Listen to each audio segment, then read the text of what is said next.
Okay, I never thought this would happen, but if you just look, it's Cyberpunk 2077 on my Mac. You can play it. Let's try it. I have an M4 Max MacBook Pro, 64 gigs on there, and I have version 15.5 of macOS Sequoia. Supposedly, it works better on the beta, but this is my work laptop, and I just don't want to mess up things because I have all these apps and stuff. Oh, there's a game mode. Game mode on a Mac. That's such a weird thing to see. If this is kind of like what it was like on the Nintendo Switch 2, I'm really confident in CD Projekt Red's ability to port something over to the Mac, and it's going to be really awesome. And what's really great about this is that you're able to use the same game on multiple different platforms to test it to see how it performs. Let's try the first test for this Mac, and we'll try out other versions. Let's run the benchmark, and we'll check out. Okay, it's locked in at a solid 60 frames per second. That's the max on this display. You know, you don't have a higher refresh rate. Screen on current MacBook Pros, which maybe in upcoming versions that would be kind of nice to get, but this is looking pretty good here. I am hearing the fans turn on there. This is the 14-inch model, by the way. There is a 15-inch model.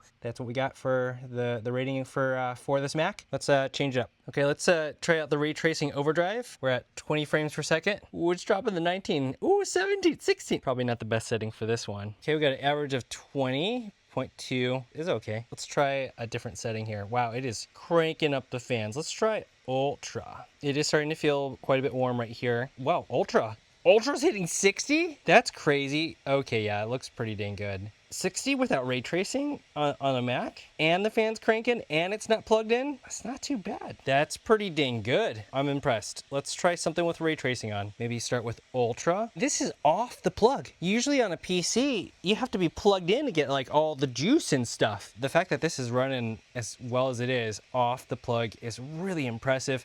You know, for a Mac, of course. We're hitting 30. Okay, 30, 31. This is a little bit more like what it's like on a Nintendo Switch. Oh, it looks a little jaggedy still. I think I like it on Ultra without ray tracing more. This is running solid at 30 frames per second. So like Nintendo Switch experience, but with way better graphics. So 32, ray tracing Ultra. And then let's see what we can get away with in terms of ray tracing to get 60. Let's go for a low. I really think Ultra is the best one to go with, but let's see what the low does. Ray tracing low gets you around 55, so it's it's close to 60. It's not quite there. We got 57. So great job, Apple. I'm really stoked about Cyberpunk being on a Mac and running as well as it is. If Cyberpunk can be on here and look this good, that's a good sign for other games. So hopefully other publishers will release their games on the MacBook. Hopefully Apple will release a new laptop and monitors. They have 120 hertz. What do you think? I'm pretty stoked. Yeah.